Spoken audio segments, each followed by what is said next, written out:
A gente tem em mãos hoje é particularmente detalhado e, eu diria, bem provocador. A gente vai fazer um mergulho em uma série de trechos de O Livro dos Espíritos, de Allan Kardec, e a nossa missão aqui não é, de forma alguma, adotar uma crença, mas sim desmontar e entender uma cosmologia que é fascinante. Com certeza. É uma estrutura de pensamento que propõe respostas para tudo, da origem da matéria até a natureza do espírito, passando por um misterioso fluido universal que, segundo a fonte, amarra tudo. É basicamente uma análise da ontologia que o texto propõe. O que existe, por que existe e como as diferentes partes se encaixam, né?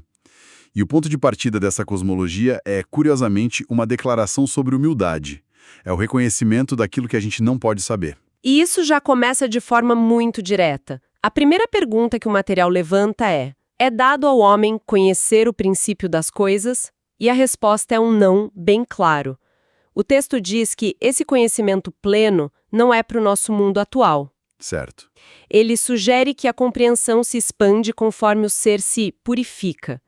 É como se para enxergar certas verdades a gente precisasse de um novo tipo de olho, faculdades que a gente ainda não desenvolveu. E o que eu acho fascinante aqui é a forma como a ciência é posicionada nesse cenário. O texto não descarta a ciência, muito pelo contrário. Não mesmo. Ele a descreve como uma ferramenta para o nosso progresso, mas coloca um asterisco, uma ressalva importante. A ciência não pode ultrapassar os limites fixados por Deus. E aqui não é uma crítica à ciência em si, mas um alerta contra o orgulho intelectual. Certo, o texto fala que a nossa própria inteligência pode nos tornar um joguete da ilusão. E aponta algo que todo cientista reconhece, que é o fato da ciência ser um processo, né? Exato. Ela acumula teorias e quase todo dia se descobre que o que ontem era um erro, tido como verdade, hoje não é mais. E o que era uma verdade rejeitada, hoje se prova correta.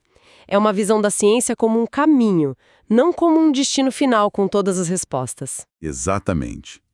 É o reconhecimento de que nosso método científico é poderoso, mas ele é limitado ao que os nossos instrumentos podem medir e ao que as nossas teorias conseguem modelar.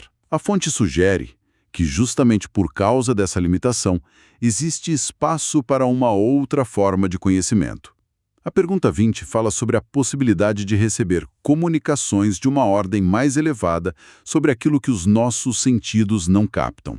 Uma espécie de canal de informação alternativo para preencher essas lacunas. Interessante. Então, o cenário inicial é este. O nosso conhecimento direto é limitado, mas não é zero. A partir daí, o que essa fonte propõe que sejam os tijolos fundamentais do universo? É aqui que a coisa fica boa. A proposta é uma dualidade fundamental: matéria e espírito. Só que as definições que o texto dá para cada um deles subvertem o que a gente normalmente pensa. Como assim? Matéria parece bem simples de definir, não? É o que a gente pode tocar, ver, medir. Pois é. A pergunta 22 começa justamente com essa definição clássica. Matéria é o que tem extensão, o que impressiona nossos sentidos. Mas a resposta imediatamente vira o jogo. Ela diz: do vosso ponto de vista, essa definição é exata. Esse do vosso ponto de vista é a chave de tudo. Ah, entendi. É uma definição relativa à nossa percepção. Quer dizer que pode existir matéria que a gente simplesmente não percebe? Exatamente. O texto continua afirmando que a matéria pode existir em estados tão etéreos e sutis que não nos causa sensação alguma. Mesmo assim, ainda seria matéria. Uau! Isso expande o conceito de uma forma radical. Não é só o que é sólido, líquido ou gasoso. E a definição mais profunda que o texto oferece não é sobre aparência, mas sobre função. E qual seria essa função? Na pergunta 22A, a matéria é definida como o laço que prende o espírito, é o instrumento que lhe serve sobre o qual, ao mesmo tempo, ele exerce sua ação. Ou seja, matéria não é só coisa, é uma ferramenta. É o meio pelo qual o espírito age e se expressa no universo. Ok. Isso é uma reviravolta e tanto. Se a matéria é o instrumento, O que é o espírito, o agente que usa esse instrumento? A fonte define como o princípio inteligente do universo. Mas isso é um pouco abstrato, né? O que isso significa na prática? É a consciência, a mente. Ótima pergunta. O texto reconhece a limitação da nossa linguagem para descrever a natureza íntima do espírito. Diz que, para nós que estamos acostumados com o que é palpável, ele parece nada, mas imediatamente afirma de forma categórica: o nada não existe. Certo. Portanto, o espírito é algo, uma realidade fundamental.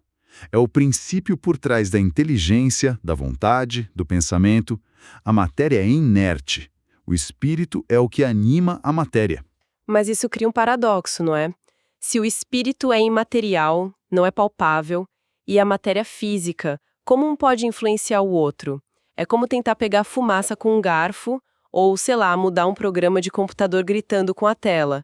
Parece que falta uma peça nesse quebra-cabeça. Exatamente.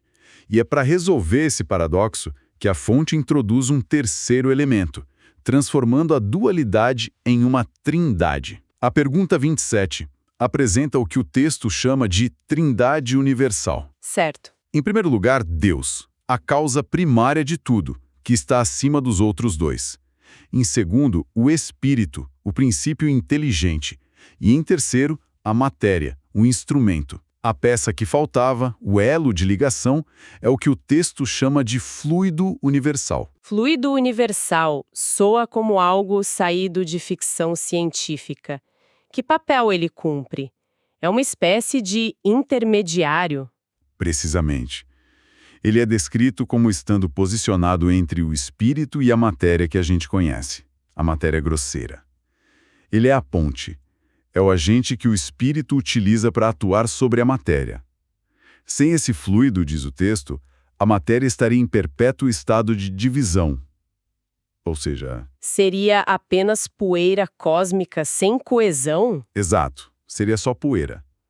Esse fluido é o que permite que a matéria adquira propriedades como a gravidade, a coesão, a vida. Então, esse fluido não é só uma ponte, ele é a fonte de todas as propriedades da matéria? Isso é uma afirmação gigantesca. Basicamente, sem ele, o universo seria só caos. A lógica do texto, sim. Ele é a matriz de onde surge a infinita variedade das coisas. E a fonte se antecipa a uma pergunta óbvia que a gente faria hoje. Esse fluido seria o que a gente chama de eletricidade, magnetismo, ou talvez os campos quânticos? E qual é a resposta? A resposta é que esses fenômenos, eletricidade, magnetismo, não são o fluido em si, mas sim modificações ou manifestações dele. O fluido universal seria algo ainda mais fundamental, uma matéria mais perfeita, mais sutil, da qual os campos e forças que a gente conhece são apenas subprodutos. Como ondas diferentes na superfície de um mesmo oceano, sabe? Certo, isso organiza o quadro geral. Mas vamos descer um nível? Se tudo vem desse fluido, como é que ele se relaciona com o que a gente conhece no dia a dia? O hidrogênio, o oxigênio, o carbono? Como a tabela periódica se encaixa nisso? É aí que o texto apresenta uma de suas ideias mais radicais e mais colide com a nossa intuição. A pergunta 30 é direta. A matéria é formada por um ou vários elementos? A resposta é inequívoca. De um só elemento primitivo. Peraí, um momento. Um só elemento primitivo? Isso vai contra tudo que a gente aprendeu na aula de química. A tabela periódica existe justamente porque existem elementos fundamentais diferentes e irredutíveis uns aos outros. Como essa fonte concilia isso? É uma ótima pergunta. A fonte não nega a validade da química para o nosso plano de percepção, entende? A proposta é que a tabela periódica representa os arranjos estáveis e as transformações dessa matéria primitiva, mas não a sua essência última. Ah! É como se o hidrogênio, o oxigênio, o ouro, fossem todos feitos da mesma argila cósmica, apenas moldados de formas diferentes, com vibrações e combinações distintas. A diferença entre eles não seria de substância, mas de forma e de arranjo. Se isso for verdade, as implicações são alucinantes.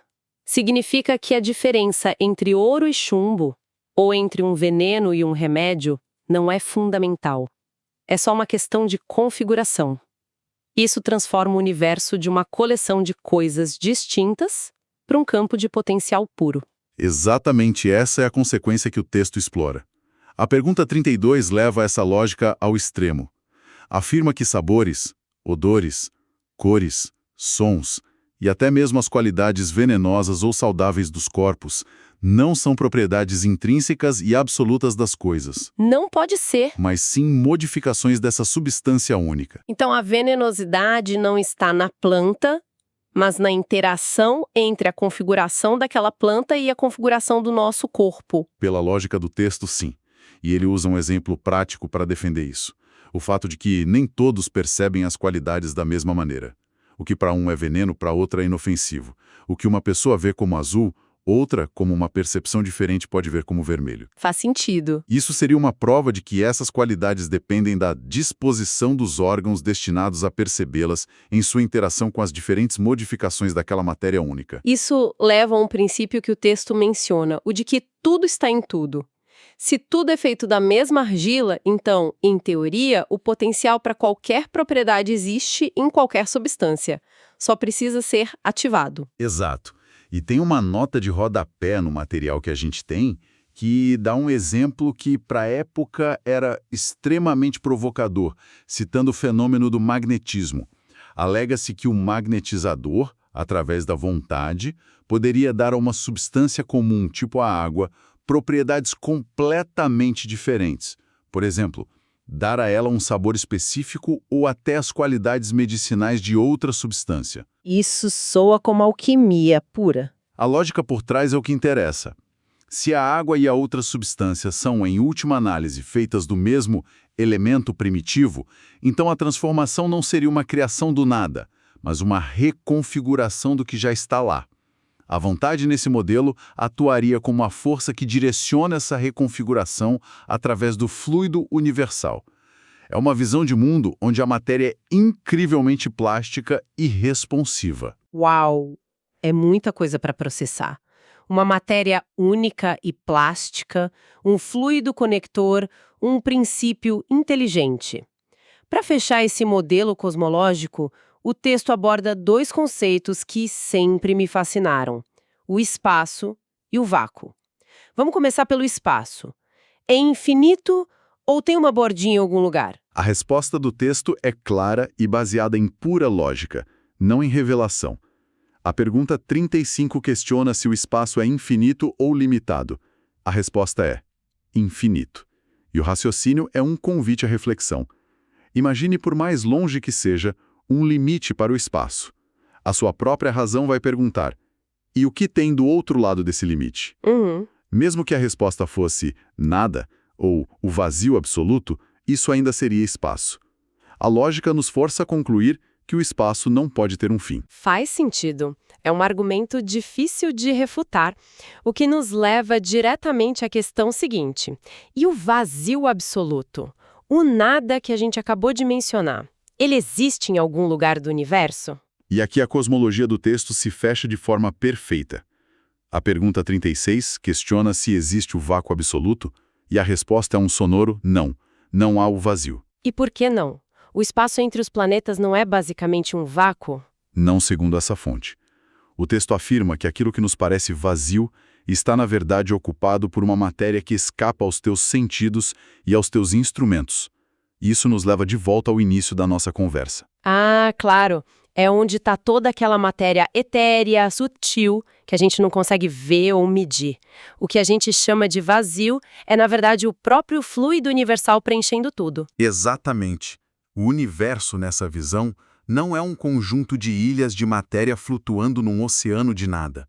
É um pleno, um todo contínuo e interconectado, completamente preenchido por matéria em diferentes estados de densidade e sutileza, desde a rocha mais densa até o fluido mais etéreo.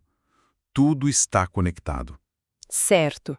Então, para amarrar tudo isso, a cosmologia que a gente analisou hoje propõe um universo que é uma trindade: Deus, o Criador, Espírito, o princípio inteligente, e matéria, o instrumento. Isso.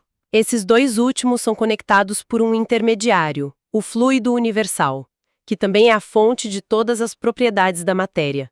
E toda essa matéria, em sua variedade infinita, deriva de um único elemento primitivo, tornando o universo incrivelmente plástico. E, finalmente, não existe espaço vazio. Tudo está preenchido por essa matéria em diferentes estados. É uma síntese perfeita.